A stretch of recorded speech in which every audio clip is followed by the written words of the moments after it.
I buy some presents for the kids. You got Spider-Man? Yes, he's one of our best sellers. That says Spider-Man. Okay, you got Justice League? Totally. We have the whole collection, actually. Sense of Right Alliance. Okay, what about Transformers? Starscream, really cool. Just got this one in. It's been in high demand. Star Hauler from the Transmogrifiers. Okay, you got X-Men? We got White Woman. You got Quicksilver? We got Slow Bronze. You got Punisher? We have constructive criticism. What's his superpower? Listening. Of course, okay, you got Infinity Stone. We have Forever Rocks. You got Iron Fist. We got Gold Hands. You got Deadpool. We got Life Puddle. Watch this.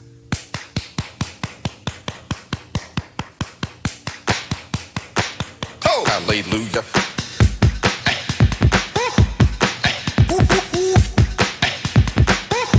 Get up right now.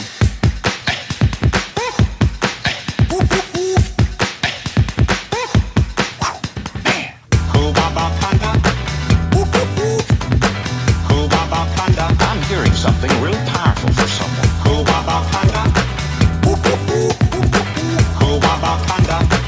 And now listen to this.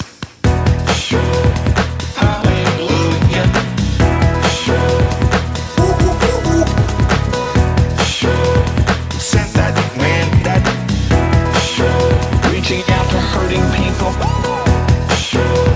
Hallelujah.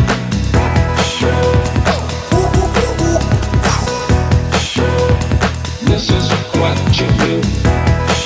Something more than it was. Yes.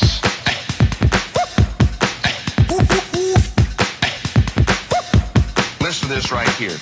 I heard then, it was like the Lord spoke that through me then. Oh, there it is.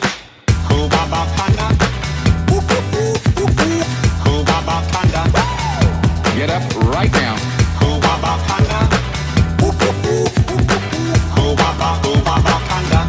There it is again. Hallelujah. Hands up. Sent that man that reaching out to hurting people. Hallelujah.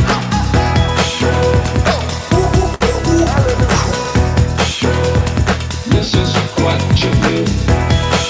Something more than it was. I like that, don't you?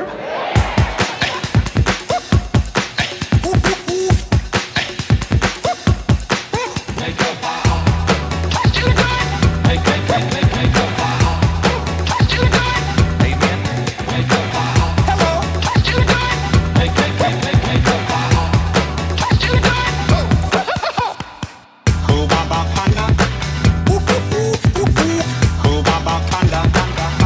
Get up right now.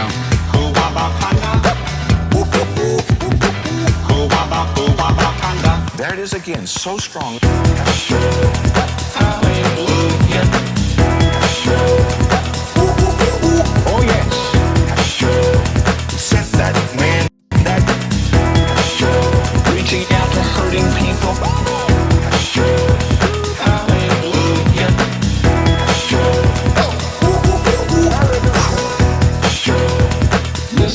what you do. Something more than it was. Amen.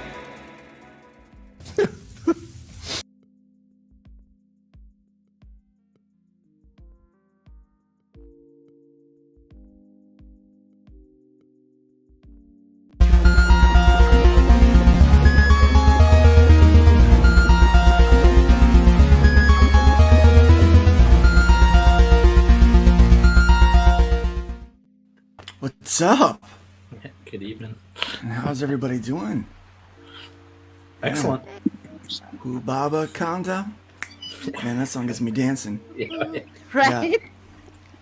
Get the I get a spirit. I don't know if it's the spirit, but I get a spirit from it. Yeah, I have a good time with that one. I love that intro. I love that one. Man, yeah, so we've got oh, in comes Anthony.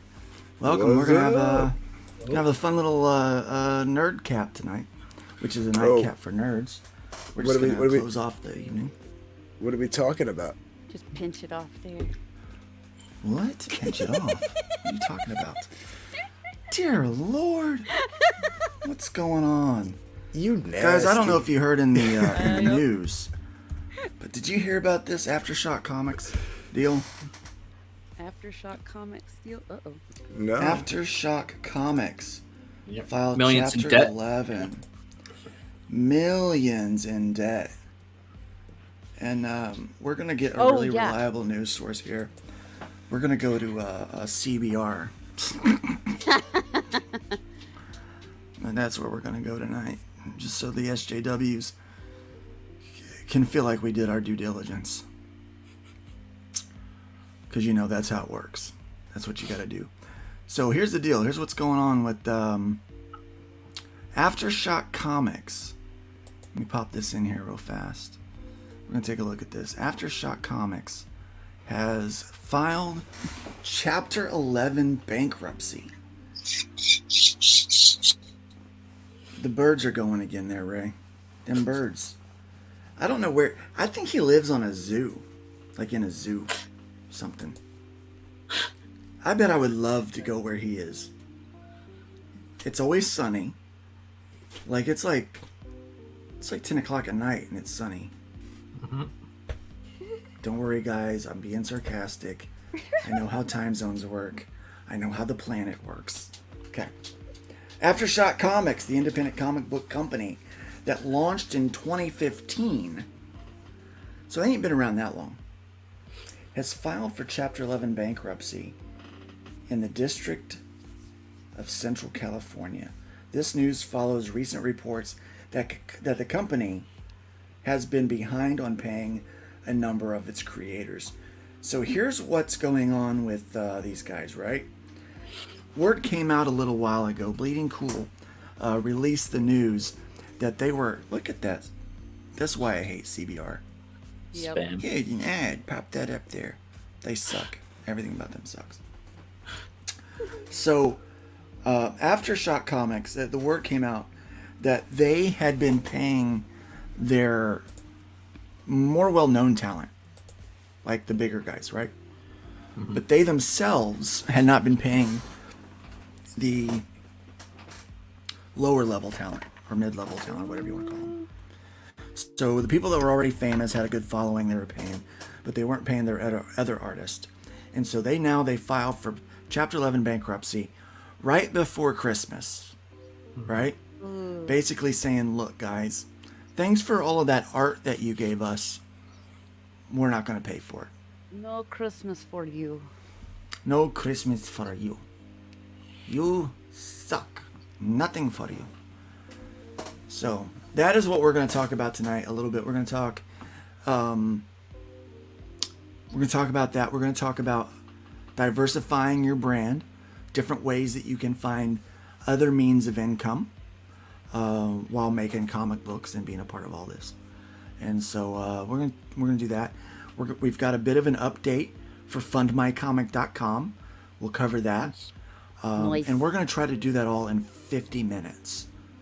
Okay, in the next 50 minutes, we're going to try to get all of that covered. So let's go ahead and let's go to the chat and welcome welcome everyone that we've got there. tonight. We've got Mad Ruth in the chat and on the panel. Welcome. We got Ray Haylock in the chat and on the panel. We got Joe Bachman here. Hail chat. Hail Joe. It's nice to have you. Joe has a new thing he's doing. I can't remember the name of it, but I've signed up already. It's a kind of a database directory for independent creators. Joe, if you're still with us, pop that into the comments so that we can talk about that a little bit tonight. It's good stuff. We got Mo Biggs here. Welcome, Mo Biggs, to the chat. It's great to have you here. Let me see, who else do we have going on? We got Rick Moody. Welcome, Rick Moody. Nice to have you here. Phantasmagorical is in the house. Hey, fella. And then, yeah, what's up? I saw something about, he saw something about it from your boy Zach in between his 50 AI art post. Yeah, people are really going crazy on that. Randy Zimmerman's here. Pull up the Popverse article. It's got a list of debtors. Fascinating. Randy, let me give you a link as well. Let me send you, because you might actually want to pop in and you might have a few things to say about this as well. So this is me drawing out so we don't have dead space while I try to send a link to the Zim, and link is sent.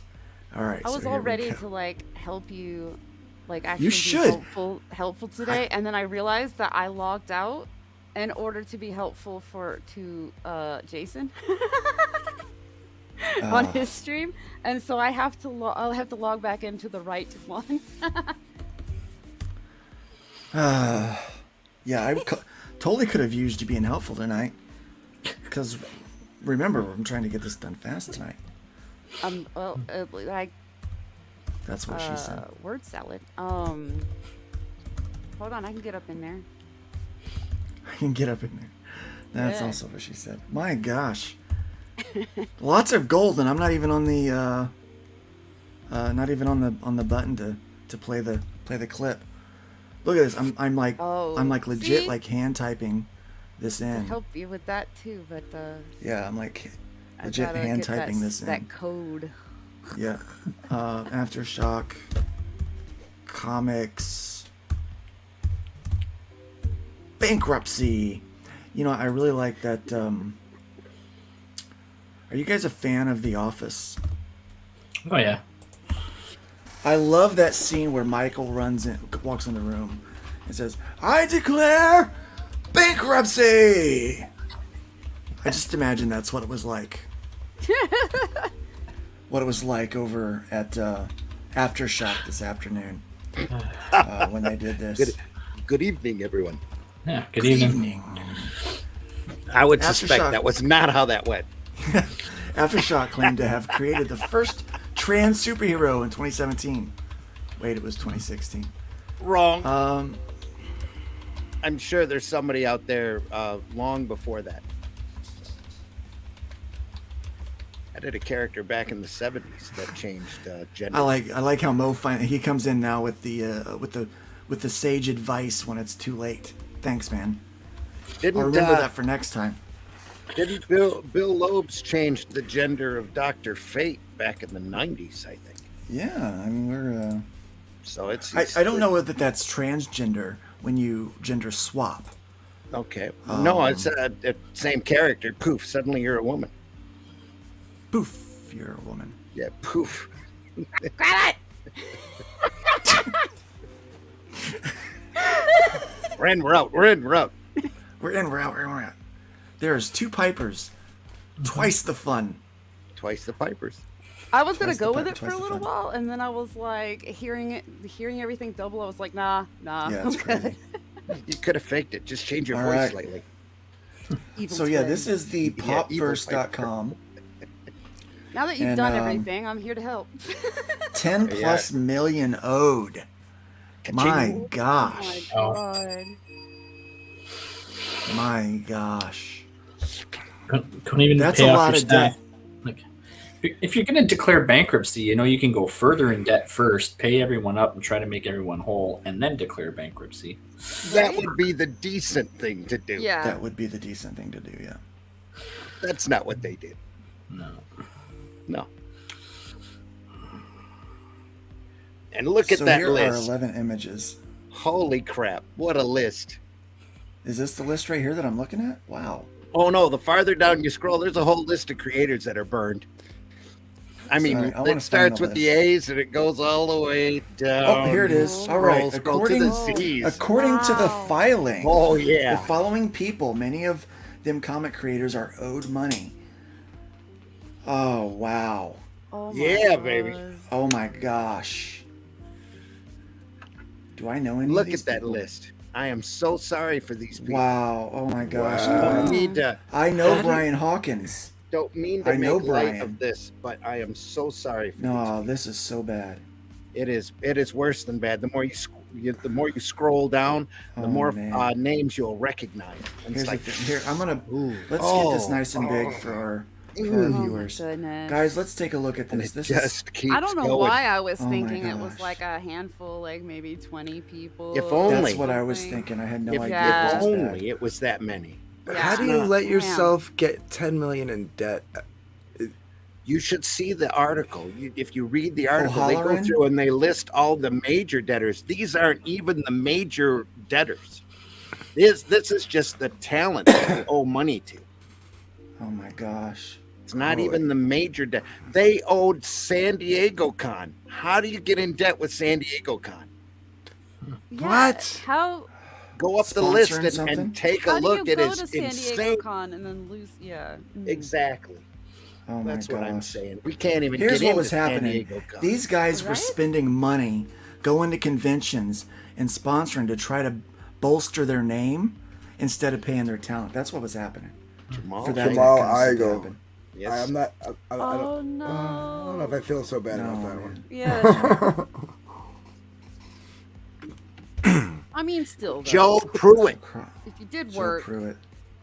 No, I hear you, Yeah. but a little part of me is laughing inside for. yeah, because he is an ass. But I've had my personal interaction Yeah. with him. I might be biased, so no, he is an ass. But jeez, though. wow. Like I said, the deeper Wow. you get in the list, the more names you'll recognize. That's like, oh man, sorry. Oh, It's like a phone book of people. yes. Wow. And Listed so what you're alphabetically. saying is this is just the talent that they owe money to, and then they owe money to The bigger debtors other as well. companies. Yep. I put the Basically, link in the bigger chat. things. I hope that's all right for this Yeah, article. that's fine. Yeah. But it goes into kind of detail, starts mentioning numbers and stuff. And it's you Peter just shake your head. Tomasi, holy crap! Bud Ching, yeah, Peter Mulligan or Milligan. It's a Oh, long-time English Yeah, creator. I think that they offer these people money. Oh, they'll to- be and lucky if got- they get a like, dime on the got their dollar at work- this They point. got their work and was counting on that work making bank, so that There they were- could actually yeah. pay for all this stuff they were putting into making and promoting Yep. the work. Yep. And that money did not come back. Yep. A lot of Pruitts in that list. There are a lot of Pruitts in that list. My gosh. We're just to the S's. Now to the T's. Holy cow. A to This Z, just baby. keeps going. Yep. All the way to Wow. Zach Thompson.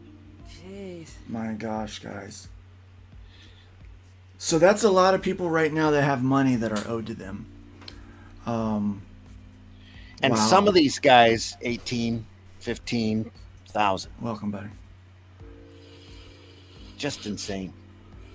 Yeah, this is... Yeah, I mean, who knows how much total debt this is. All right, scroll up and take a look at the list. There's a movie producer. There's San Diego Con. There's all sorts of stuff in there.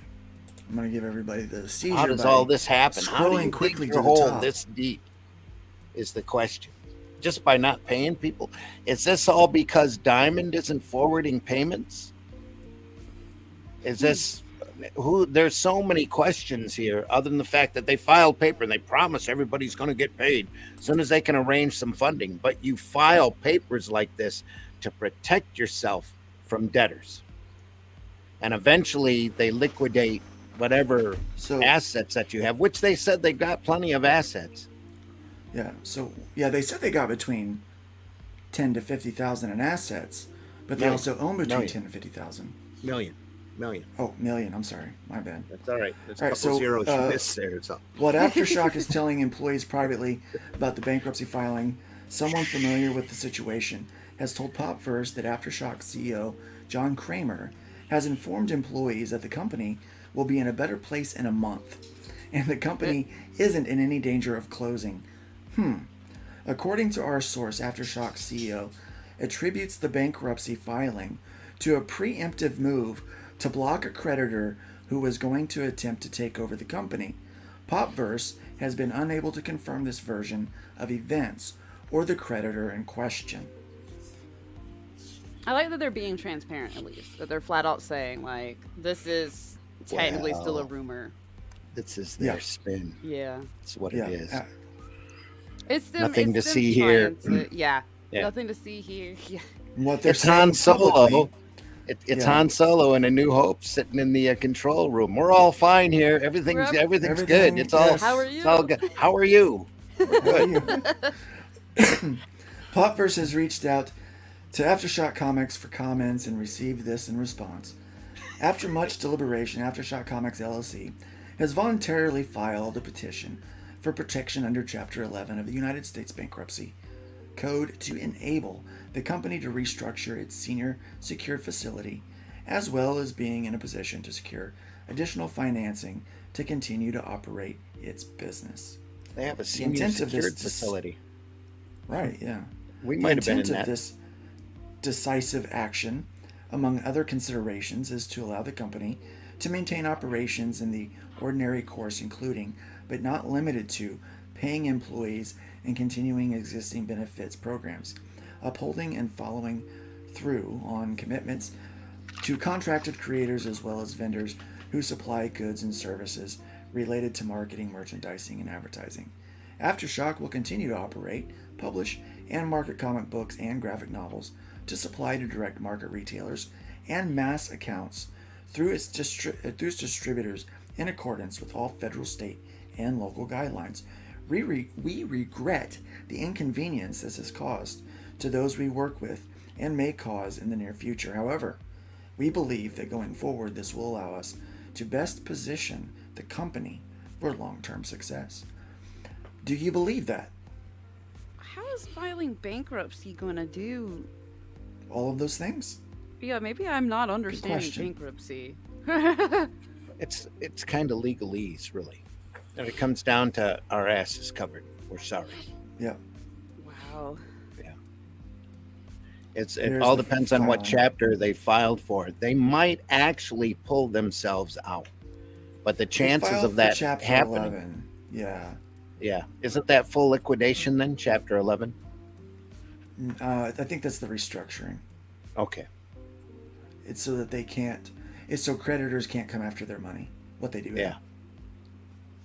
They can't go and slam their assets. I was gonna Now, say, how please is that keep gonna in help mind- them with 10 million in debt? How are they gonna operate like normal? Like, Yeah. But keep What? in mind, this is Oh, they're still operating like normal. Yeah. They're just Yeah, it's filed just a papers week to protect their after. ass.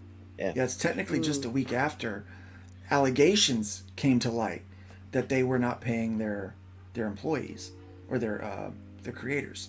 ooh, And you should point out that they were pointed at as one of many publishers that weren't covering debt. That is It's- true. It's not just Aftershock. Aftershock's gone through and filed papers, Yeah.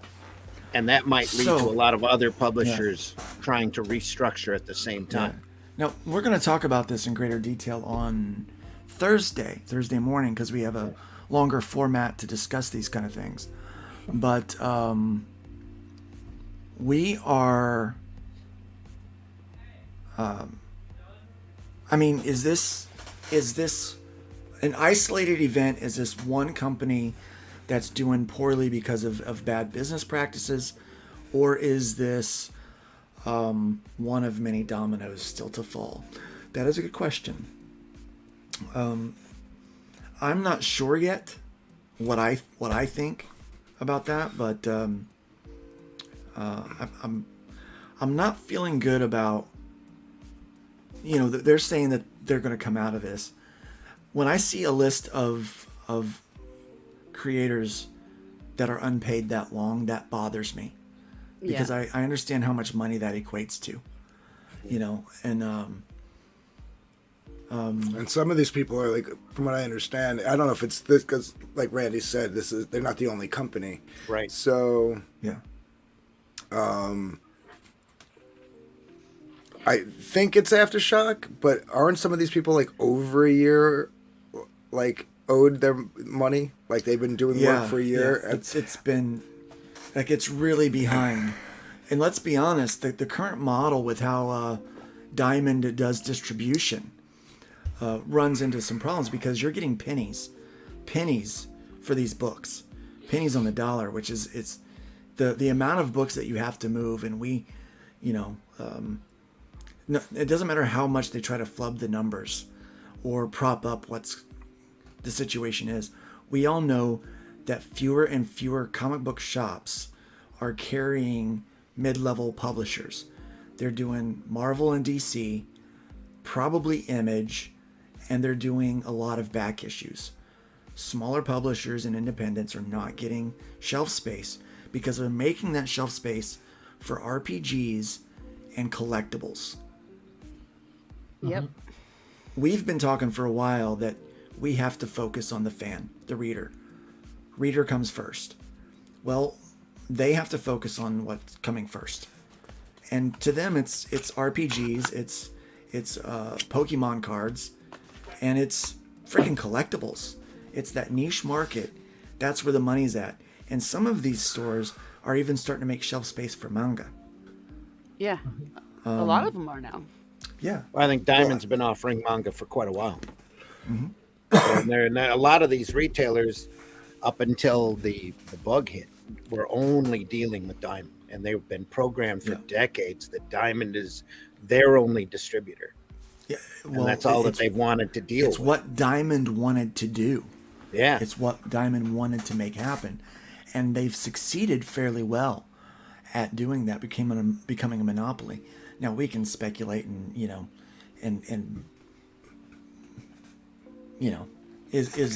are some of these comic book companies money laundering situations?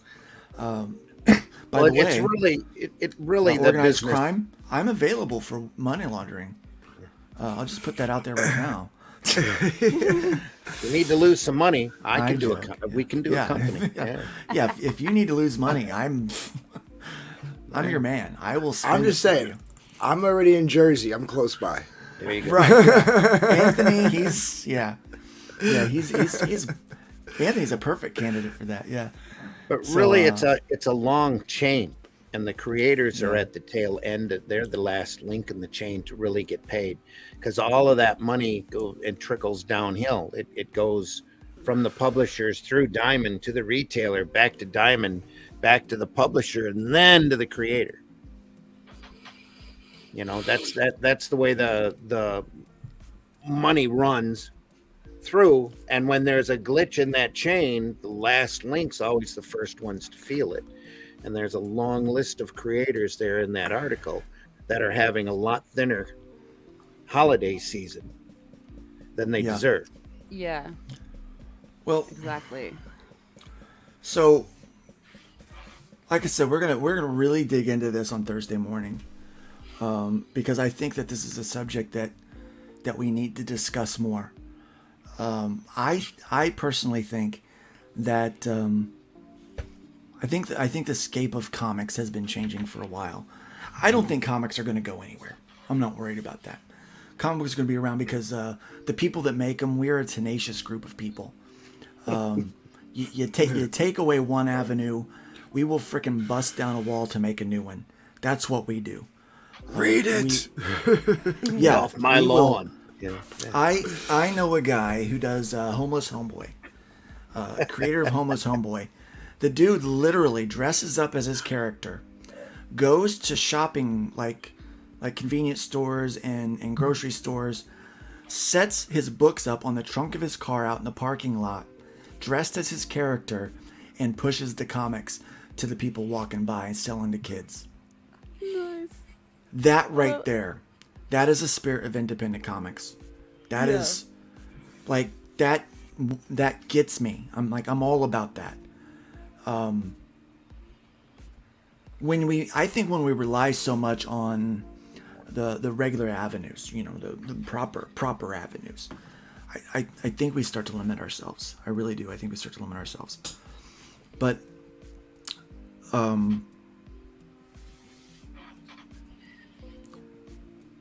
mean, what do you guys think? Where's your head at in this? Well, going back to what you said, I think this is a domino in the effect of like the traditional publishing aspect. Like you were mentioning earlier, is it just one isolated? It's not an isolated company. You know what I mean? This is a few companies out there have been accused of not being able to pay their talent. I mean, that's an issue. You know? Yeah, you said this wasn't the first one. This is not the only company. No, that's being accused of that. And the thing is, if you go back and you look at who was it? I don't want to name who it was. That if you go back and you read the articles on this, you can see who it was. He started his tweet out with, "I really need to say something because I'm pretty screwed, and I'm afraid this is going to blacklist me in the industry. But hey, I ain't getting paid." Yeah. So there's a level of fear here that this guy had to overcome in order to publicly say something.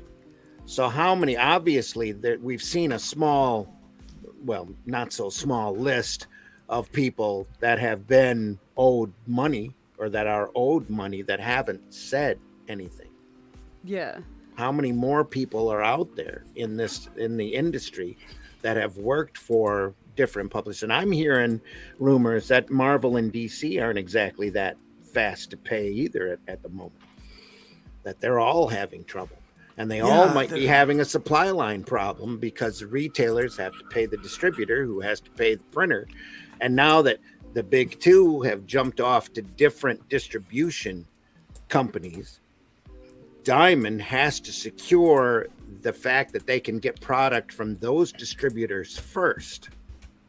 So they get paid first because they have to have that product, or they're going to lose all of their accounts.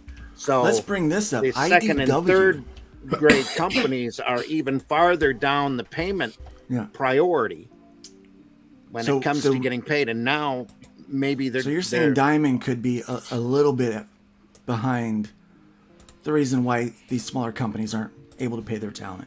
Well, back in the late 80s, and here's me digging up in the day, we had a couple of dozen distributors that we were dealing with, Friendly Frank's, Capital City, and all of this, and they got all narrowed down to Diamond. And when that happened, when Heroes World was bought out by Marvel, and who thought that they can distribute their own stuff, by buying a distributor that literally covered 28% of the market, thinking that they could move, the high 50% of the market through their distribution system. It wasn't going to work, and it all collapsed. We didn't get paid from a lot of these distributors. Arrow Comics went out initially in 88, 87, 88 because of those lack of distributor payments. They had to stop printing because all of these Sunrise distributors, Glenwood distributors, all defaulted on the amount of money that they owed to Arrow. Arrow couldn't pay their creators. Arrow had to stop printing. I think we're seeing a lot of this happening again, only it's all coming from different directions, and Diamond's the funnel. That Diamond Mafia, man. Yep. Which, I mean, I see creators talking about how that's leveling up and, or quote unquote leveling up, and that's their focus is just getting into previews.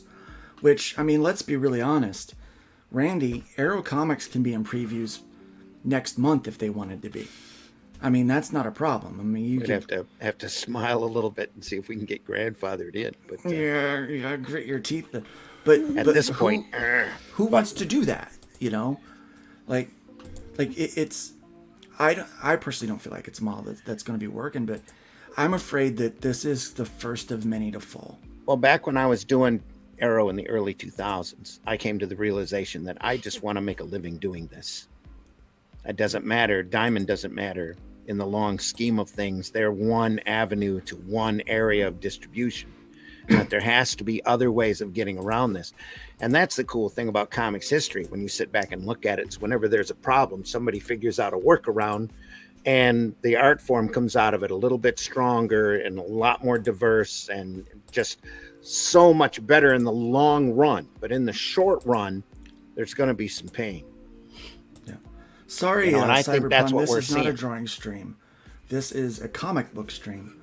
Sometimes I do drawing, but this one is particularly talking about comics and Aftershock comics. So yeah, like you said, we can talk more about that on Thursday morning. Yeah, we're gonna really dive deep on Thursday morning talking about this because I think it's something that really affects us. I think there'll be a little bit more information out by then as well on this. And I hope now that this list has come out and there's been names named that a number of these people will stand up and tell us exactly what the situation is. Yeah. I'm hoping the best for the creators. I want them to get paid. Yeah. It's not fair to them. They're putting out good work. They're doing good things. And they deserve to get paid. They deserve to get paid by all means. And in this business, 15, 18,000, that's a year. Yeah. You know, that's an income pretty much. Yeah. For a lot of these guys, unfortunately, very much so. Yeah. And all we can do is feel for these creators like that. I know somebody that said, I would love to do comics full time, but until comics can pay me $130,000 a year, it's not going to happen. And I'm like, I don't think comics right now as it stands will ever pay you. Well, there's a thin amount of people and that are making that much, but that's rare. Rob Liefeld is probably there, but he's got an IP that's blown up. He's multiple income streams. That's what you have to look at in this business. You have to be able to collect money from any place that you can find it. And that is a perfect segue, Randy. It's almost like you knew what we were talking about tonight.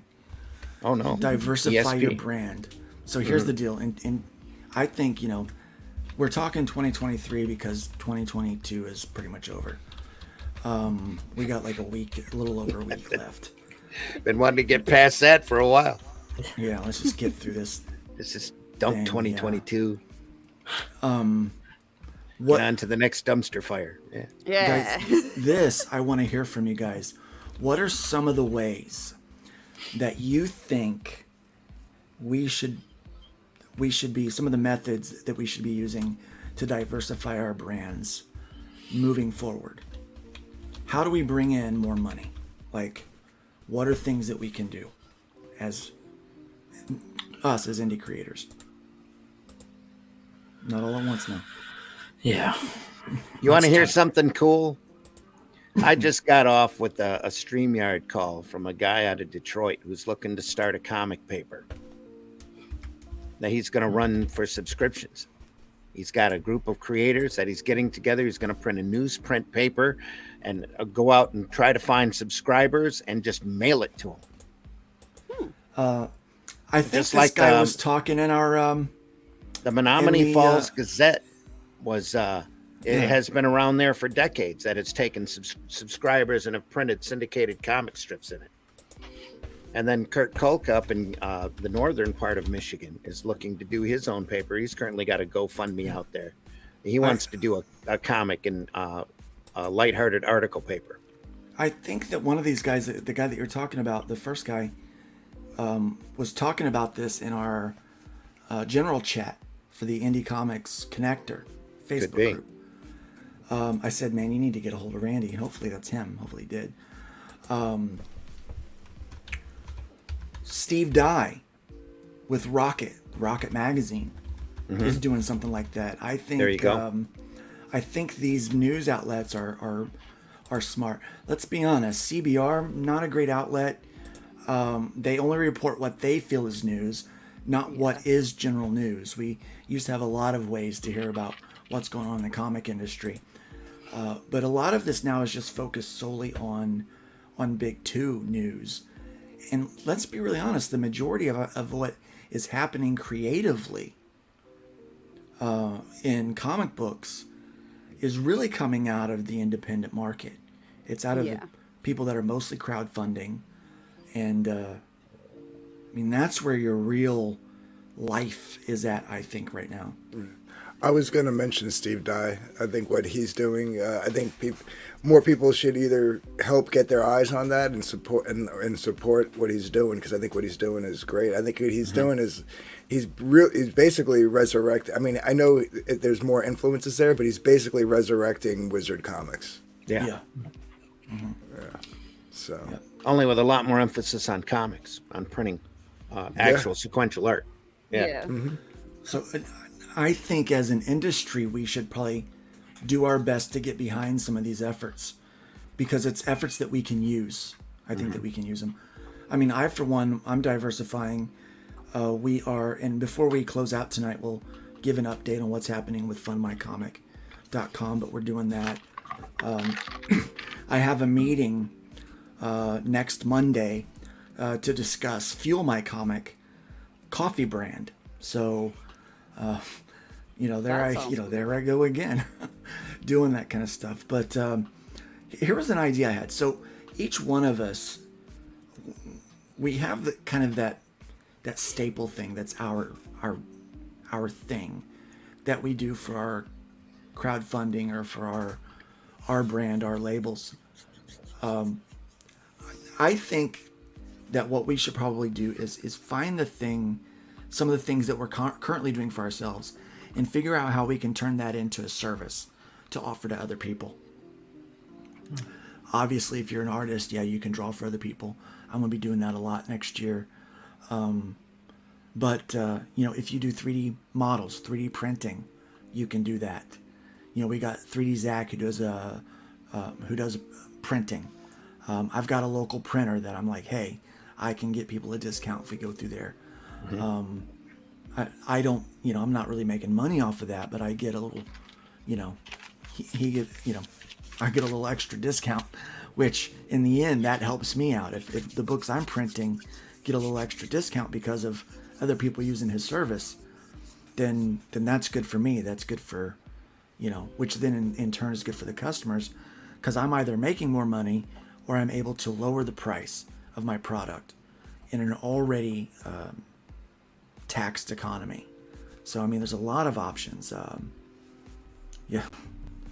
Toys, RPGs. I'm working on this where Nick has written a fantastic game model for the Hybrids RPG that launches next month. And I mean, it's beautiful. This is going to be a feather in his cap, I guarantee it. But Nick can offer that service now to other people. Like, hey, we can put together your RPG. You can take it from just being a comic into other things, merchandise, stuff like that. So, I mean, what are some of your guys' thoughts when it comes to that? Well, I think maybe what I'm doing with Fizz could be an example of diversifying, because I like doing comics. Like, definitely, that's kind of my deal. But Fizz started out as like just a fun little goofy side thing to do, and she's already grown into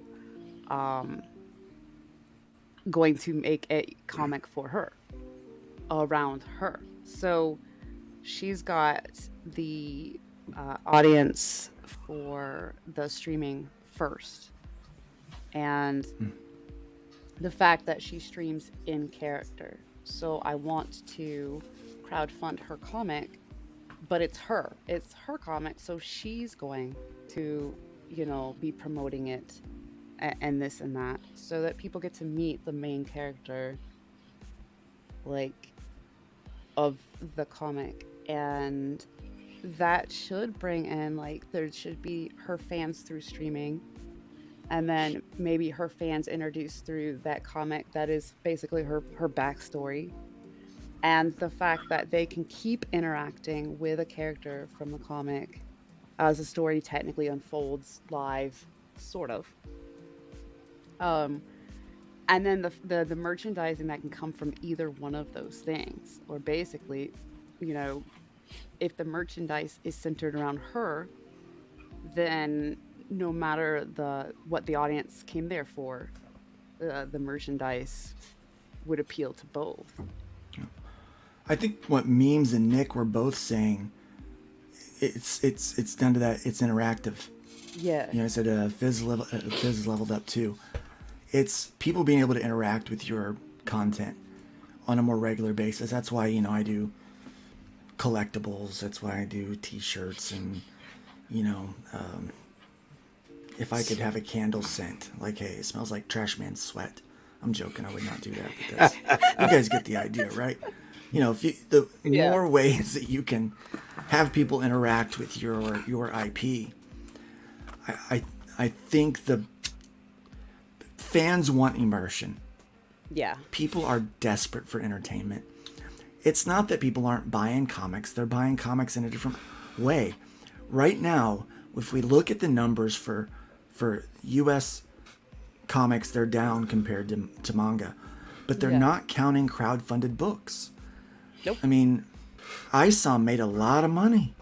CBR wouldn't even report on that. Okay? Shane Davis making a lot of money. Aaron Lopresti, Graham Nolan making a lot of money. These guys are making a lot. Wesley Snipes made a lot of money with his book. It's in previews, and people are they're able to see some talent, like Preston Acevedo, who did a cover for me, did a cover for that Snipes book. I'm telling you, people are finally getting a chance to see great talent out there, and people are going to spend money on things that are worth spending money on. It's not that they're not wanting to. People are desperate for entertainment because, gosh, let's be honest. If you turn on the news, it is crap. I mean, it's just... Yeah. It's only so much of that you can take. Yeah. And something simple that anybody with a YouTube channel can do. You don't have to be a comic book creator, but if you're in the sphere, something simple that you could do is branch out to other categories of like fandoms, right? Like you guys were talking about like RPGs and stuff like that, which is all great. But like you can even like if you're into like me, like music, or if you're into novels, or if you're into I don't know, whatever niche thing you're into, there's an overlap. There's always an overlap. You can pull in. You know, so if you have like a dedicated show for like on your channel for like that one specific thing that's not comic book related, they might tune in for the ones who have that overlap will tune in for the other stuff. You know. Let me bring that up. What I'm seeing as a trend that I don't like is where people will grow their channel, they will add something else to diversify, then they'll change their whole channel to just that one thing. Yeah. Right. Because that's the model that people on YouTube, hey, you've got to do this, you know. But you can have, I have multiple things. I do faith-based content. I do music stuff. We do this kind of platform, and then we do art. I do a lot of art stuff, and so you can have multiple ways. I still gain subscribers every week from a video I did years ago about how to use chorus in worship guitar. That's awesome. Yeah, because people are like, you can't use chorus in worship guitar, and I was like, no, here you can. Here's how you do it. I still get watches every week on that, and I gain subs from that. And so as soon as I get my hands back, I'm gonna start doing a cheap pedal board. Like, how can you do a worship pedal board on the cheap? You know, so I'm going to start putting music things back in there too. Right, but that's what I'm talking about. When I have time. but don't yeah, like you said, like don't like just like, well, those people are chasing the algorithm. They want to grow their channel. They want to make the money, right? So yeah, I get that. But what I'm saying is, if this is your passion and this is what you want to do, keep it focused, but have these little, you know, niche things that can bring in other viewers. Like, so you'll have like your music people that come in, right? If you have 100 viewers on a video on the day that you launch it, right? You post a video, you get 100 viewers. Out of that 100 viewers, if 10 of them are comic book fans also, that's 10 new people that either you introduced to your stuff or maybe watched the show and then saw Randy's stuff and said, oh, I like his stuff. You know what I mean? Like, it's just, it's 10 new comic book viewers that maybe didn't know this little area existed. Now, this is a great question. Do you primarily support the person or the thing? Well, Of each nowadays. Yeah, it's a little bit of both nowadays, I think. I think so. I think more people lean towards the person. If we're being really honest, okay? We watched this guy named Markiplier. He did the Unis Honest with Ethan that one year, and then he does games and different things. Right. People give him money because they feel like they know him. They feel like, they're a part of his life. They know his mom. They have inside jokes with the, channel lore and things like that. It's the person, Obviously, Eric July proved that he sold a comic book based on the person. Like, that's, as much as people want to say, oh, it's because it was a comic book. No, his audience, he sold to 10% of his audience a comic book, a first-time creator, right? So we've got Craig here, first-time creator, had 96 backers? Yep, 96. 96 backers. That is phenomenal for a first-time book, right? Yeah. Eric July, first-time creator. His book has all of the mistakes of a first-time creator in it. And he made $4 million. Okay? Yeah. That's the person getting sold. That's the person, not the book getting sold, right? Right. If you or I would have made the exact same book that he did, it would not have sold like that. So there is a little bit of the person that's involved with that. So you're selling yourself, I think, in this current age as much as you are your work. Yeah. And that's absolutely. why I think it's important for us to work together. Now, I'm gonna say something that's gonna be incredibly unpopular for some people to hear. Oh boy. But I think it needs to be said, okay, guys? Go ahead. I see so many people that want to pour all of their efforts into one single thing, like especially like YouTube channels. One channel. Like, we're doing this one network together, okay? I have a problem with that because when everyone feeds in to one channel, one person benefits from that. Now, this channel is monetized. You people that are watching here today, you can give me a super chat. You can become a channel member and all those kind of things. But you want to know how much money I see from advertising and from that stuff every month? About $17. They don't pay out until you hit $100. So that means I'm making I'm getting a check between every 6 to 9 months, basically, is how that works from YouTube. It's not a lot of money. It's not where the money's at, okay? Where we make our money is by the merchandise that we have, whether it be the books or or whatever we have. It's those other things that we sell, that the centralized stuff, the add-ons. We're making money. We make money from that. That's what we want, is to get the audience to send them to those things. Now, what happens when everybody's building just one channel? That one channel now that's where everybody goes to watch it, right? But each person, speaking of super chats, thank you very much. Mwah! Thank you, T-Buns. Appreciate it. Your generosity overwhelms me. Now, one of the things that I think needs to happen is, rather than everyone pouring into one channel, we help each other build our brands, okay? So Dark Gift has a channel that he has his audience and his group, and then Craig has his audience and his group. Ray just makes websites. He doesn't do that streaming thing. He likes to pop in and support everybody else's. But one day, if he decides to make a channel about how to about web development or web things, whatever. Learn his the code. expertise, then we send people to help him build his brand, right? Piper the same way. Now, if we're all in a network and we have the ability to simulcast a big event, not every event, but a big event to everybody's channels, now we've reached more people if we've all helped each other build our brands than if we were all building one singular brand. That's where I think the future's at, is in seeing a rising tide lift all ships. I think that's kind of one of the things that we need to do in diversifying for the next year. That's just my personal thoughts, my personal views on that. You guys can disagree with me. In fact, I encourage you to do that because it makes great YouTube.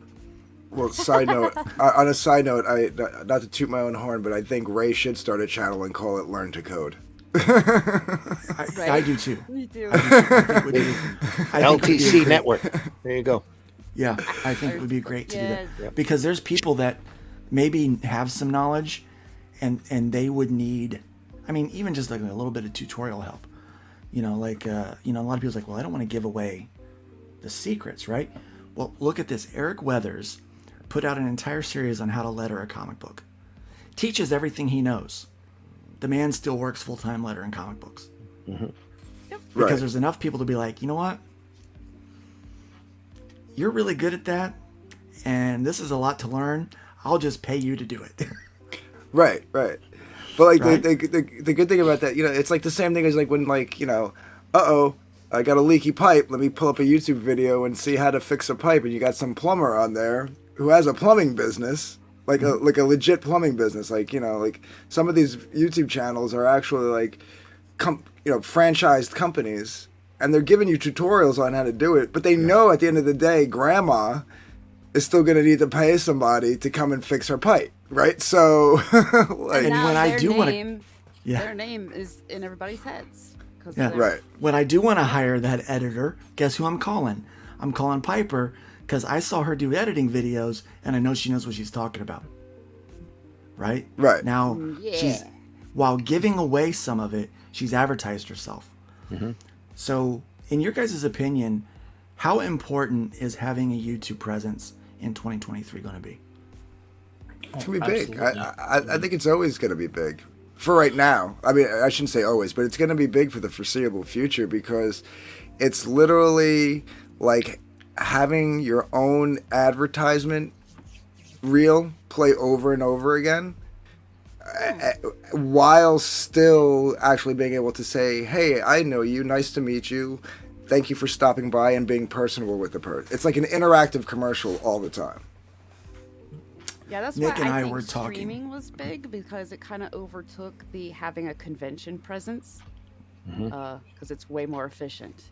And that's what I think streaming kind of helped replace big time, especially when there was restrictions for a good while and there weren't any conventions. So that's why I do think at least some sort of YouTube presence, even if you don't make these videos, some sort of YouTube presence, maybe on other people's streams even. I still think it's good to have your own channel and do your own thing on it. Find something to stream.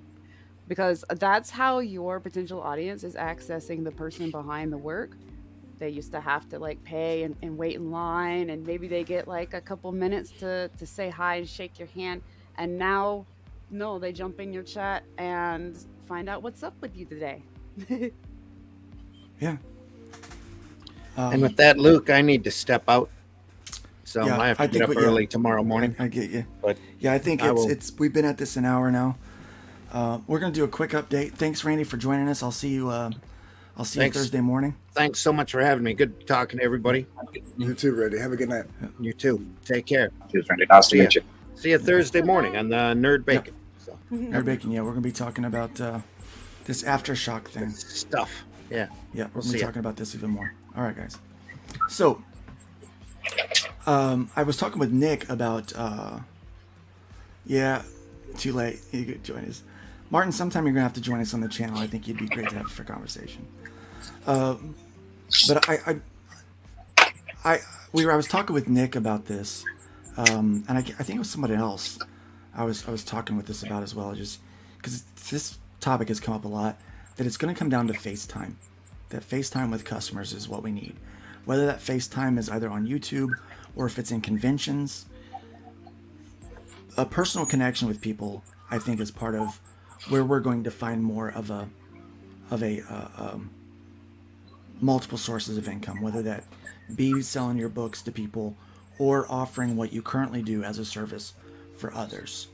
You know, if I'm drawing a book for somebody else, if I'm, 3D printing for them or whatever, those kind of things. I think it's going to come down because people right now need to feel like they vetted people properly. That was one of the things we've talked about Ray. When Ray came on the scene, we haven't known Ray very long, but he was vetted properly by people, right? At very first, I did think that somebody just made a, Tug's web guy as a funny LOL kind of thing. Yeah. Like, haha. Then Which, you were like, we really nice. get plenty of people that do that, and we, figure out who's who. So, Yeah. but that's kind of, you do got to kind of go, okay, is this a parody account or what is this? And it's you really really cool do. that Tug's web guy just has an account that says Ray Tug's web guy. I'll bring up Craig again. So Mad Ruth Comics, here's the deal. He comes out with Soltac, and this, first book, it comes on the scene. Part of the reason why he did so well was he was present in chats, and so there wasn't really much of a vetting process that had to take place because we already knew who Craig was. He'd been around. Many of us have been friends with him on Facebook for years. He's been buying some of our books for years. He's been around. He's been in the chats. We know who he is, and we knew of him. And so when the book came out, we kind of already know who we were buying from. Hojo is doing the same thing with Twitter and stuff. He's doing a great job of this kind of marketing and getting out there and being in front of people. And there's I cannot stress enough showing this, even if you're ugly, Blue. He asked the question, what if you're ugly? Yeah. Yes. No, it's true. Show this. I think there is a disconnect from the audience if you're not on camera. Yeah. At least sometimes. Yeah. Like you could have a day where you don't want to be on camera. You just you're like, sometimes I'll be sitting in my living room and I'll jump on a stream. I'm not going to have my camera on while I'm sitting on my couch. Yeah. You know what I mean? But when I'm in the office, I'll try to turn the camera on unless I'm the only one. If I'm the only one on camera and everybody else is on, I might turn my icon on, but yeah. Because you get to see the person, right? Like you're it's almost like it's the closest you're going to make to making eye contact with these people that you're asking for money from, I tell Vic turns his camera on, you see his hands and he's drawing all the time. I say, dude, get on camera, man. You've been on camera before. It's not like you haven't. It's just been a long time, man. People forgot what you look like. Let people see you from time to time. Yeah. Even if it's not all the time, it's better than the kind of the anonymous. I know the word I want, and my tongue won't let me Anonymity? do it. Yeah. Anonymity. Yes, that word. Anonymity. My tongue won't let me So- say it. So the Of hiding behind the icon, I say as I do that because I feel like butt. yeah. But people have seen me. Yeah, you're on So- camera. Yeah, a well, lot. and the other thing that I'll add to that is everybody that's been on panel tonight, everyone knows their real name. Yep. It's they're not hiding behind an avatar, and we talked about this a little bit ago, Martin. You're a little late to the show, Yeah, the cute name. but it's worth answering again that yes, people will buy the work and they will support the creator, but we're seeing that knowing who you're supporting means more to people now than it used to. People will say my work will speak for itself. Where here's the thing, in a room full of white noise, sometimes you have to speak for your work as well, because quality standards are higher, talent is more than it's ever been, and there's just so much that it's overload for people. You have to, you as the creator, you have to pop through. You have to shine through now. Well, And you could break it down like a little easier analogy would be like 10 years ago, people didn't care about Coca-Cola, the company. They just knew they liked Coke, right? So they went and bought a Coke. Now in 2022, Coca-Cola comes out and says "Be less white," and everybody's like, "I'm drinking Pepsi," right? Like, so that's the day and age that we live in now. It's like people want to know who these companies are.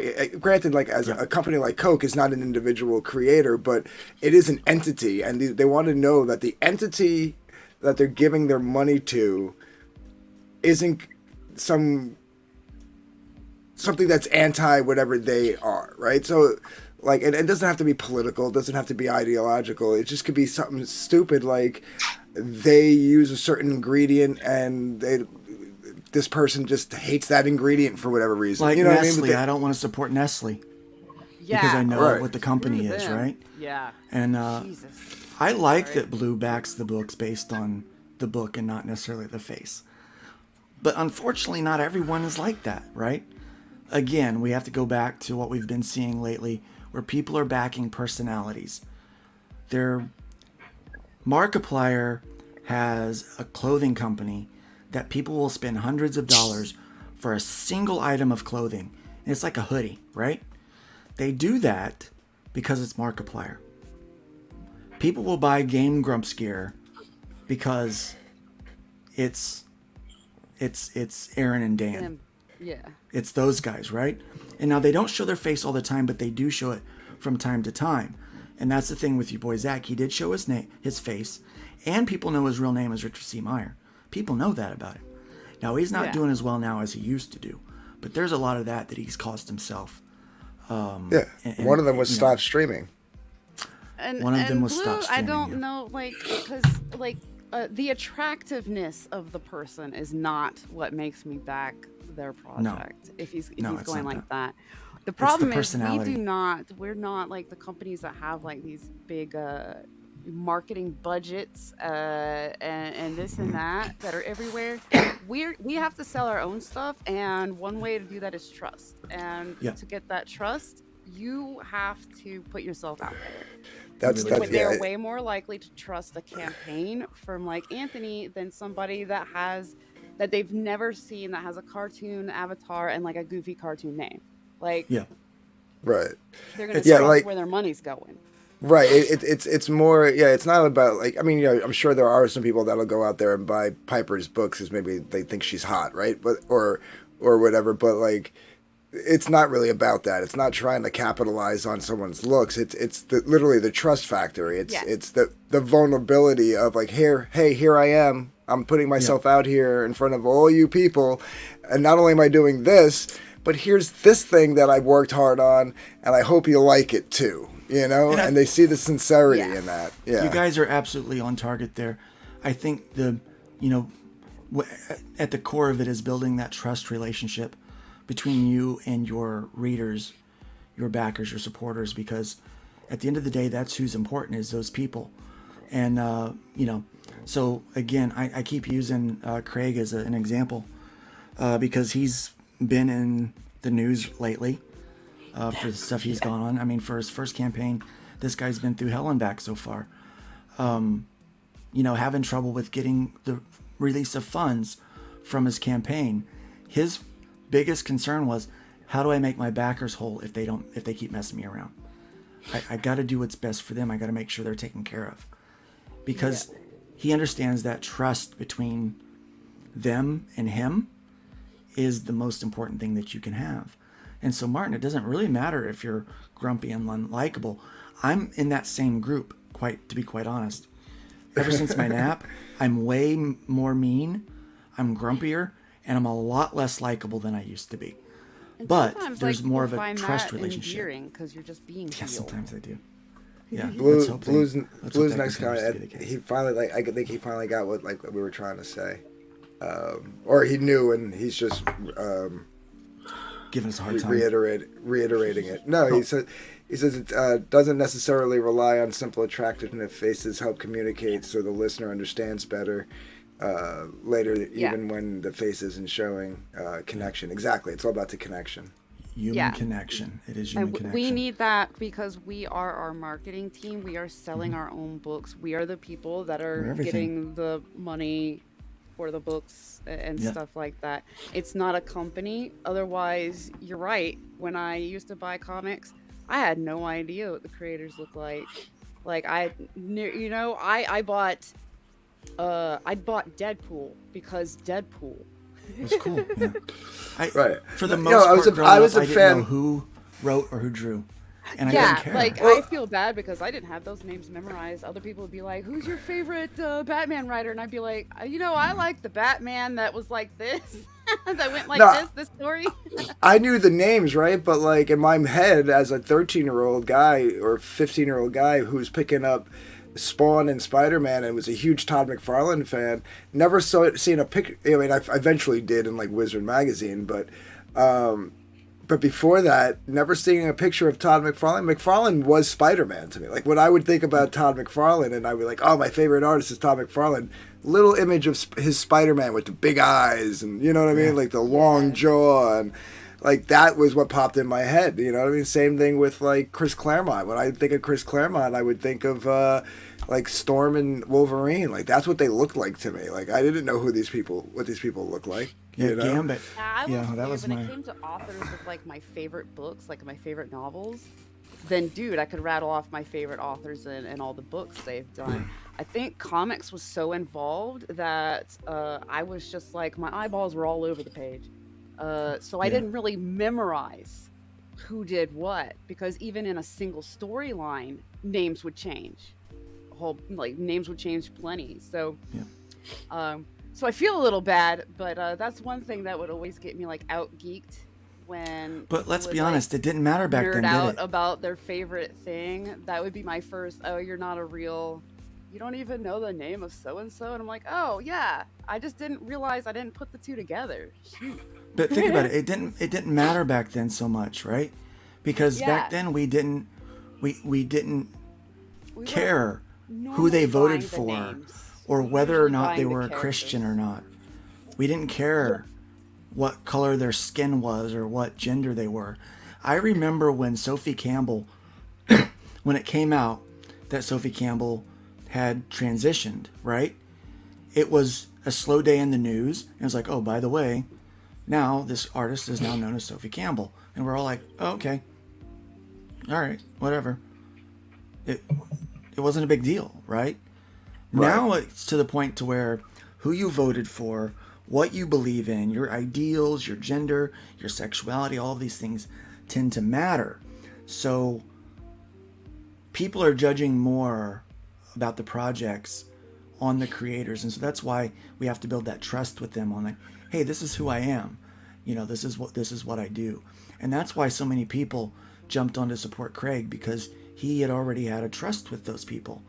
And we've got a really cool announcement. I don't know when you're ready to make that announcement, Craig, I'm good whenever you are, Luke. well, Craig just signed with Arrow Comics. So Nice, brother. Soul Tack will come out as an Arrow Comics book, and I'm going to be handling his U.S. fulfillment. So you guys that backed him, you know you're going to get a book, and you know you're going to get it on time. I mean, that's how it is, and you know it's going to be quality. So we're going to help. Nice. We're helping through all the little hiccups and all the little road bumps that are coming along for him, because it's, well, two reasons. He's got a hell of a book, and he's a hell of a guy. So why not? Yeah, I've been, with work, I've been like so out of the loop. Are you having a hard time getting the funds? Oh, no. So, oh boy, it's a story that goes way back. So, I originally knew the pipeline out here in the East Coast, like the underground indie comic scene. So I was hoping, obviously, you make some of your income from crowdfunding, but I was also hoping to make my income off the local scene. So I went to my first comic convention out here in New Brunswick. I don't know if you heard that whole story, but I showed up there in the local comic store, the person who owns one of the bigger chains. He recognized me from social media for being involved with Comicsgate. So he came and approached me at the Comic-Con that I was volunteering at. Then he went to the owner and basically said, this guy's Comicsgate. Then they released a big announcement denouncing me and how they were mortified that they didn't realize who I was until after the convention, but they enjoyed me while I was there. So anyway, they hate that canceled me. so much. Yeah, they canceled me out of the local comic stores. They canceled me out of the conventions. And then that became a bit of a bump because obviously that got some attention. EVS did a small video on it as well. A lot of other channels did small videos. And obviously I went on a lot of channels to talk about it. But then what that attention ended up doing is it got me shadow banned on IGG. So because they obviously saw it, they said, that's it. This guy's campaign's not supported by us anymore. Right. And then add that to... with my disbursement, I raised my funds in US dollars, and they began to get into conflict with they couldn't send it to a Canadian bank, and they wanted me to basically jump through hoops that don't exist. So then I got in a dilemma with IGG. Well, if I can't get my disbursement, then we're just going to have to shut this campaign down, and I'm going to have to figure out what to do after that.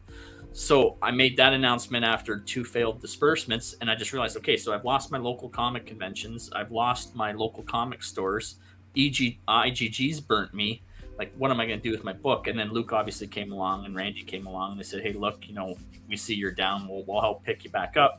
So I was like, okay, I'll jump over to buy my comic and just restart again from the States. But then IGG just again told me today, because I closed my campaign, if I could provide the right documentation, they might pay my U.S. bank, but I'm still moving everything down the States because there's no point launching here from Canada. I have no one to sell it to. Yeah. Just because a comic book shop owner is kind of out of his mind. Like it's the same thing with the whole Trump derangement thing. They get in their heads one idea about something and they think that's what it is. And they make it all about those things. And so, again, that's kind of why we have to do that thing. Now, Fund My Comic, let's do a quick update on that. Let you guys know what's happening, and then we're going to get off here. I'm 17 minutes over what I really wanted to be tonight. I am exhausted, guys. This has been fantastic conversation. Yeah. Fantastic conversation. Chat, you have been fantastic tonight. I've really enjoyed it. Sorry, I haven't said much. Just trying to avoid the birds. That's okay. Just having your presence here is nice. So here's what's going on. Fund My Comic is near ready to launch. What we're waiting on is lawyers and bankers to get the terms of service finalized. Because here's what happens when we're running a crowdfunding platform. We use one bank account. It's one bank, okay? And what happens is whenever you create a campaign, your money gets put into an escrow in that bank, right? Under that account, a new escrow is created for you. So your money goes into that account, at which point you're then funded and then disbursement takes place. That disbursement process is what Craig is going through right now. And we've all done it with crowdfunding. We know what it is. It's normally a 2-week process. It's funny, it took 2 weeks for IGG to disperse my $2,000 that I raised for the Hybrids campaign that had a terrible launch and run. And it took them 2 days to disperse the $10,000 that we raised for Rift Riders. So it was like, it is so odd, like on what it's going to be like. But anyway, that disbursement aspect, so all of those details have to be spelled out perfectly for the bank. The bank wants to make sure that everything, legal speak and banking speak, matches up, that everything's covered. They are in the final draft, like they've gone back and forth. It's the final draft. As soon as that is approved, the terms of service, there is a number of things that we will be able to present to the public. And the hope is that still before Christmas Day, we will have a site that is live for people to start creating a campaign on. But worst case scenario, the lawyers and bankers drag their feet this week, and it happens right before New Year. Okay? Because Dave, the developer, has said we can cram the last little bit of development work that needs to be done. Not a problem. And make it happen. Now we're launching in beta, guys, and here's why. Okay, so we're going to be launched in beta for a year, and Ray can back me up on this and probably speak to this better than I can. But when you're running in beta, you're able to make changes more quickly, And we are going to run into hiccups, okay? I promise you, the site works. We've got professionals working on this stuff, but we will run into hiccups because we've built something from the ground up that never existed before. We're not taking a plugin that someone made. We're not taking a platform that's already existed and adapting it.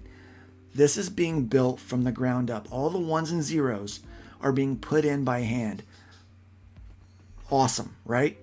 But we're going to have hiccups. We're going to find little bugs that we're going to have to fix because all of the lines and pipelines and communication from one thing to the next thing are going to have to work. And Ray, why don't you speak to that for a moment? Because you know better than I do on that thing. I'm not. That's well, with regards to the back end and the tech and that sort of stuff. Yeah. Yeah. So it's been in my experience and Dave's experience because we've worked together for like almost 20 years now.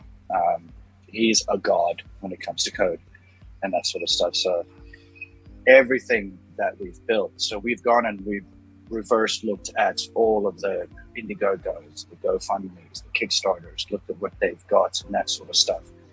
And instead of being lazy and having a shell that pulls their data into that, we're like, well, why don't we just build our own?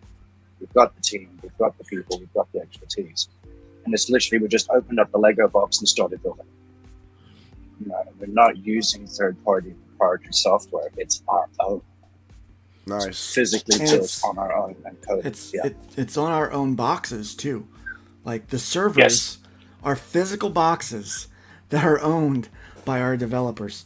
Okay, so we're not going to have to worry there's about no like GoDaddy or HostPapa or any of that crap. It's all our own. And we didn't want something similar to happen to us, like what happened to Parler. Okay, people complained about Parler, right wing or whatever. Some politics got involved, and they shut them down. Right? Yeah. Not going to have that problem. Yeah. No, we're free of all this cancel culture stuff. Nice. It doesn't come near us. And we've got watchbirds, we've got overlords watching all of the stuff. So with regards to that type of gatekeeping, yes. Yep. And so the other piece of that is, so that people can't go complain to the bank and shut us down, the terms of service have to be ironclad. And that's what the lawyers are working on. Because the lawyers know that we're a part of a group that has a lot of conservatives in it. Libertarians and conservatives.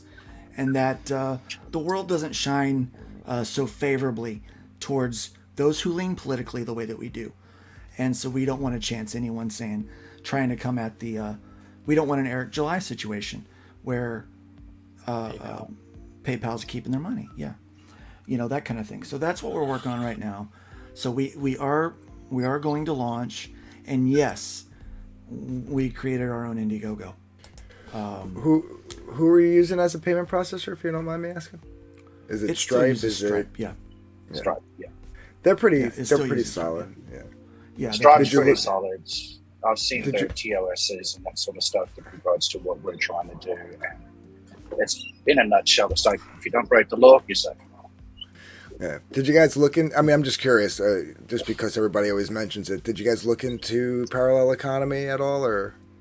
Because don't they use? I feel like it's a weird setup with parallel. Don't they use Stripe? Yes. Parallel economy. I think they do. Yeah, it's weird. So why do that? We're just going to use Stripe, and we just make sure that the language is set up the way that we need to for it. But yeah, so it is happening. I did not set out to do this to start with. I just really don't trust people, and I'm such a strict libertarian that I wanted to be able to crowdfund from my own website. I started to do that. Somehow I got the attention of Ray in that process. Ray come around for our launch. You guys were here. We did it on Tuesday night, and the developers screwed me. I asked for one thing to be added, and that one thing worked and nothing else did. And then they tried to extort me for $2,000. We even sent them, I even wrote up a legal document based on duty of care. Yeah. And we presented that to them, and they just scoffed at it. Ray and I spent probably an hour working on that. And so they pretty much just gave us the finger. Now, fun side note. So Dave, the guy that owns the development company, which was the name, It's what's the name of the company again? Surrendum. Surrendum. They just changed the name. So Surrendum. Now, so here's the deal. They own the code. That's their IP. We get use of it for life. Okay. And we're also the only comic book and game crowdfunding platform that can use the code, right? But now they can technically license that code out to charities and small businesses that want to do their own crowdfunding, like what Thrinacia did for me. But they screwed me, right? So Ray says, hey, I got this guy. We've already been talking about doing it. We've got all the tools. We got the people. We just need somebody with some money to pay for the thing to happen, right? Well, it just worked out that myself and Todd, who's normally here, but holidays he's not here, we had some resources that we were able to put towards it. I had some severance, and we just felt like this was a good investment, you know, after a lot of prayer and consideration and batting it back and forth. And so we paid for this thing to get developed. For you. For me, primarily, but for you too, because we're tired of people we're tired of seeing people get screwed. Look, here's the deal. If you don't like Private American and Mike Barron, that's fine. But he has every right to tell the story he wants to tell without getting canceled because you got butthurt over something he said. Yep. How do you not like Mike Barron? I don't know. He's right? a lovely man. He is. He's been on Nerd Bacon. A lovely man. The dude knows writing like nobody's business. Eisner winner. I mean, the dude is a consummate professional and a lovely individual. And here's the deal. You don't have to like him. Right. But he has the right to tell the story he wants to tell. So we're building this platform on three things. Complete freedom of expression. We're building it on fierce independence, because as much as I want to be independent, I want you guys to be independent. And we're building it on platform trust. We've talked about trust between creator and reader and fan. Now, here's the deal. I think that crowdfunding has been bad for guys like Steve Dye and Rocket and some of these other people right now, because there's not a lot of trust in the platform people are using. They lost trust in Kickstarter because they kicked off your boy Zach, and they did some other stuff that was kind of shady. Now they're losing trust in Indiegogo because of the stuff they're pulling. So we need to have a platform that fosters trust between us and the creator and us and the fan. That way the trust between the creator and the fan can grow even stronger. So that's really the three things that we decided to build this platform on. We're very excited about it. Fundmycomic.com is coming. It will be here in the flash. I'm telling you, in a blink, in the next, hopefully, few days, we will be saying, come check out fundmycomic.com. And yeah. Can't so wait. It's so exciting. It's so exciting. Ray, thank you for encouraging me on this. I mean, that's like, because I was like, I don't know, I want to do this. And Ray's like, dude, you've got the. I saw what you were trying to do, and I don't know, you spoke to my heart, man, and I'm like, nah, I'm gonna help this guy out. Come on. Yeah, the thing is, I don't have the expertise to do what needed to be done, but a guy like Ray, Dave coming along, they've got the expertise. Todd knows a lot more about this stuff than I do. I know how to make comic books. That's what I know. I know how to make comic books, and I know how to piss people off on the internet. Those are my two claims to fame. So that's my I know how to not die. I'm really good at that too. It turns out. My main modus operandi is to give people options.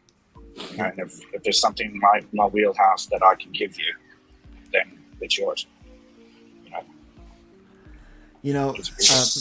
Martin, you're right. They got pitchforks. We totally expect pitchforks and mobs to come after us, which is why we're working on ironclad terms of service and why we've built things the way it is. Now, here's the deal. Ray, I know that you run Tug's site. Now, Tug has made some powerful enemies because of his coverage of of You should the see my Amber IP Heard. list. Yeah, right. So Yeah. he's gotten attacked, cyber attacks, right? He's not a victim. He's not a victim, because Ray has been there to take care of that. So that was one of the reasons why I was like, yeah, we can do this, because we got guys like Ray and Dave who know how to build a secure site, know how to keep the bad guys out, and so I have complete trust in them, and that is saying a lot, because I've been screwed too many times to have trust in anybody. But I feel really good about this. Todd feels really good about it. The two of us, we prayed about it for a while, because we're both people of faith, and I think that was one of the biggest things that people were like, oh, you're praying about it? Like, yeah, I got to pray about this one, because I'm taking a sizable amount of money away from my family for my severance. I mean, that was a couple of months worth of survival for us, so it was a big move, but we're doing it for you guys. And when Indiegogo started to kind of get their act together, I thought, oh, great, and I just spent money to build a site, and they're trying to get their act together. And then they started screwing up again, and I was like, thank you, God, thank you. I was never so happy that people were still getting shadow banned. And I felt so bad, because I shouldn't be happy that my friends were getting shadow banned and getting kicked off of platforms. But I was like, this is so good for me. Maybe I can make my money back. Even if they had gotten their act together, the deed was already done. And they were I think busted so. hardcore that they were doing it intentionally. So the trust was already broken, even if they started hiding their little schemes that they were doing. It didn't matter. Even me, I lucked out. Like a lot of people, they shadow banned him right before that last final push before the campaign closes. I was already in demand when they shadow banned me, but the moment they did, it's like, well, I can't come back here. There's absolutely no point to launch a next book here. I'm like, they're not going to do anything to show it. My entire profiles can't be searched and can't be looked up. So I hope people, once people have been shadow banned by them, nobody goes back. I hope everybody starts migrating over here to fund my comic. Yeah. I'm glad you asked the question here, Blue. The answer to that question is every campaign that's going to have more adult themed content in their campaign section will click an 18 plus thing so people can filter that can filter that search. Now, we were going to do not safe for work. Turns out we have to change that language to 18 plus. And right now with the banks, because it take a whole other set of insurance and stuff like that, we cannot allow people to do pornographic comic books. And we're not saying nudity isn't pornographic. We're talking sex acts. We can't allow like furry porn. Like hentai. Yeah, we can't do that because that would create a problem. So we're not gatekeeping based on what we think we should gatekeep. We're only allowing, you can't break the law and you can't do something that our insurance can't cover. Okay, because we want to make sure that the money is safe. Because whenever you start introducing pornographic material, there's the worry about underage depiction and things like that. It's why Crunchyroll has certain shows that they required them to change scenes to be on that platform because it violated their kind of the walls that they had in place. So that's how we're dealing with that. You want to sell that, you almost need a whole nother site specifically dedicated for that content. I don't know if I will create that, but I would not be opposed to somebody else licensing the code from Dave to do that. And just rename it, like make a sister site and name it Fund My Hentai. Yeah. Fund my cartoon porn. Yeah. So be looking for Fund the My legal Comic. back end. The legal back end of this NSW stuff is it's a hornet's nest. But the really is stuff, very the stuff that homelessness. Indiegogo has been trying to snag people for, that is so tame that It's yeah. Yeah, we're not going to have that problem. So I mean, you can literally do anything. I mean, you can have your Gymshark covers you can have your yeah, you can have your camel toe. You all can in have all your their glory with no yeah. freaking You stuff you can over it. put full on nipple in there if you want to. I don't necessarily want to look. I don't What want was to look another at it, one but that kept getting? I think John Malin had like somebody a had, girl on a snow ski. No, that was Shane Davis, the booty cover for Inglorious Rex. Yeah, the yeah. booty. Mm-hmm. Did they grab that? Yeah, that's ridiculous. Yeah. And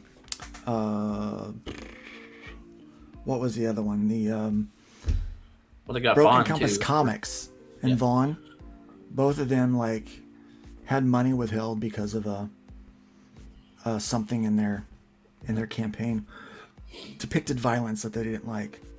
Oh yeah, that was even weirder.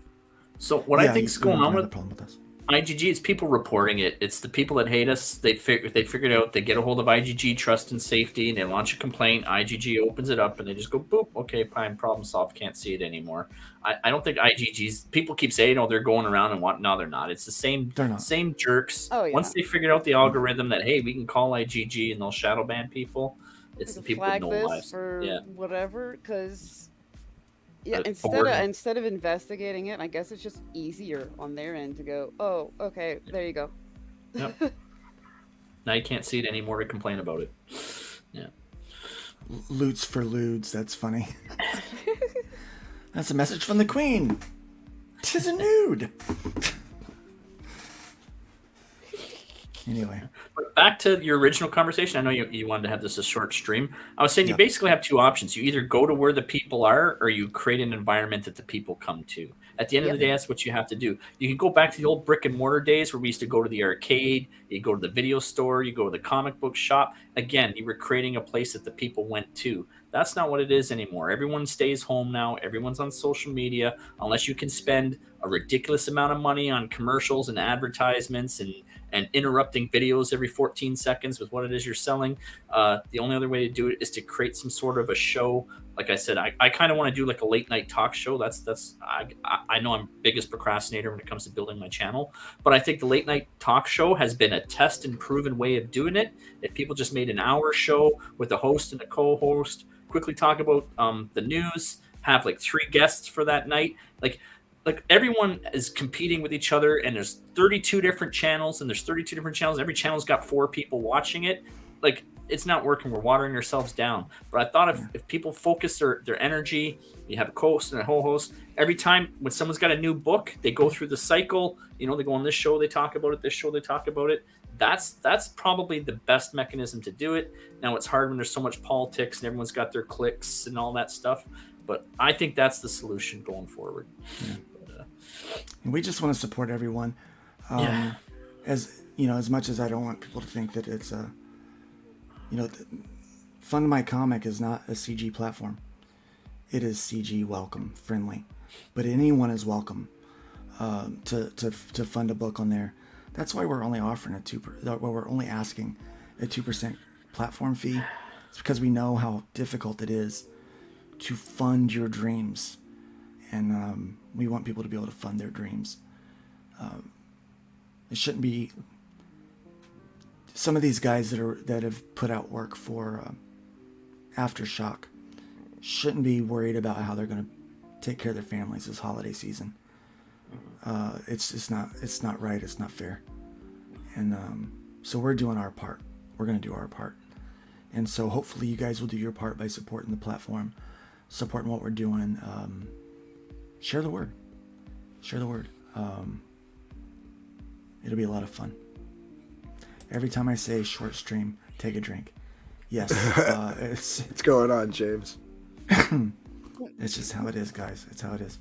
Well, we got talking about fundmycomic.com, and people start asking questions, and I'm very invested in that because so far you've built the only one that I know of that offers it to everybody, and you don't discriminate. You know what I mean? Like, it's based on guidelines, but like, you've built what everyone's been asking for years, and I guarantee just that alone, once people realize they can get on it and it's successful and it works, it's going to grow. You're going to see it explode. So. Yeah.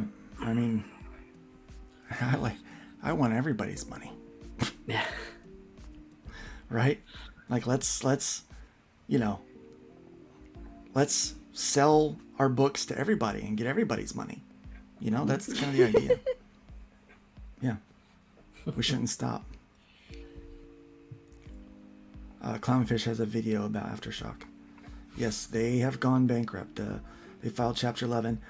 Tune in Thursday morning for Nerd Bacon. We're gonna do some Christmas stuff, but we're gonna talk about what time is that? 9 a.m. Eastern. So that's like in the middle of the night for you, Ray. We don't expect you to be there for that one. I'll have a couple of beers. And I'll make sure I might be able to. Get a cup of coffee. How dare That'll you? be his capitalism. nightcap. I like that one. That'll be his nightcap. How dare you, capitalism? I was actually. Who was it? Last night I was just on the tubes playing around, and I'm just trying to find it. The Common Nerd. He did like an 18, 20-hour stream. Yeah. I was on with him for like maybe the last hour, but we were so drunk. Yeah. I'm gonna wait for now, the Blue, we do understand that other people are trying to do Shopify sites, but again, this is from the ground up, not on Shopify. No one can go to Shopify and say, "Hey, those people over there, they're racist and bigots. Don't let them do it." No one can do that to us. This is secure from the ground up. We own this. It is. You got nothing, right? I mean, we're making this secure, and we can handle thousands and thousands and thousands of users on this site. So, there's no content management system debacle. Yeah, none of that. None of that. So, James is asking if you have a link. It is called fundmycomic.com. Right now, the URL is redirected to my Indiegogo for hybrids. Because why not use it? Because it was at the end. That's where we had intended to launch the hybrids campaign. As soon as the site goes live, we are plugging in the new direction, and that domain will be plugged into the new site. So bookmark it, and as soon as it goes live, I'll be sending out an email. We'll be doing Twitter. I'll do a live stream to show that, hey, we're live. Here it is. Go on, start building your stuff. And so we will be promoting this thing. And if it goes live on Christmas Day, I won't do it that day. Okay? I'll wait until Boxing Day, right? But if it goes live on Saturday, then I'm doing it on Saturday. I want everyone to know. Merry Christmas. Merry frickin' Christmas. Here you go. So that's the idea. All right. All right, guys. For that, I gotta go. I'm beat. I'm tired. Yeah. Thanks, guys, for being here. Panel, you've been amazing. Chat, you've been amazing. We had a great conversation tonight. Check out all of these guys, the work that they do. Piper's website, adventuresofpiper.com. Art Gift Comics. Piper, is that fixed yet? I can't afford the .com. Is it still down?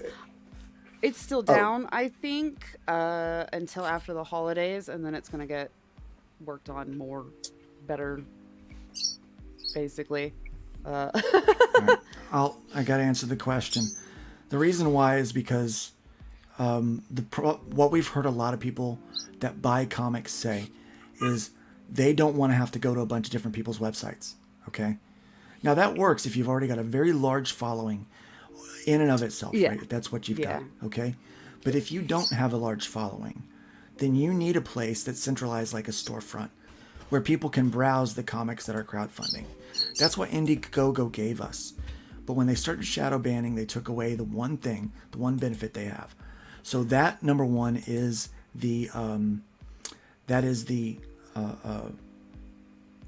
of the biggest draws to it. The other one is it is only a 2% platform fee. So we're handling a lot of the heavy lifting and the hard things so that you don't have to with your own site. And it's not a Shopify site. It's secure. It is not a plugin that can be hacked or that can be messed up. We've got real developers that are working on this thing so that if something goes wrong, it's going to get addressed right away. You can contact the owner of the company and get through to them right away. You can contact Ray, get through to him right away. You can contact, I don't know if you'll have direct contact with Dave or not. I don't know. I don't think he has that kind of contact, but he might. I mean, he might for this. It'll be via the site and a support channel. So yeah, there's a lot of reasons to use it. We all could build our own crowdfund. We all should have our own store on our website, let's be honest. But crowdfunding is a different beast altogether. And having a place where we can all go together and be able to see it and be able to shop what's there. We're going to be instituting a lot of different cool features that you don't currently have with crowdfunding sites that's going to make it a lot easier for the backer and for the creators. And so that's what we got going on. How are we making enough? Because we don't have a lot of overhead. We're not paying a lot of people.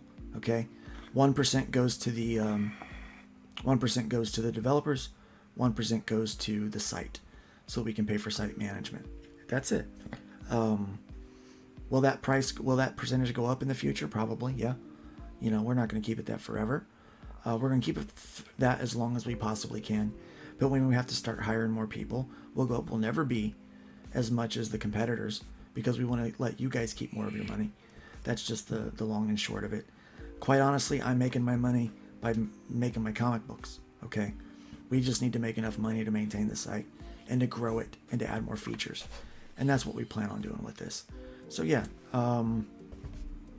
we've thought about it, we've planned it, we know what we're doing here. It's going to be James asked the tough questions, but they're always the good questions. Yeah, they're good questions. Yeah, and it's stuff people, I'm sure people are curious about. 2%, how are you making any money? I get it.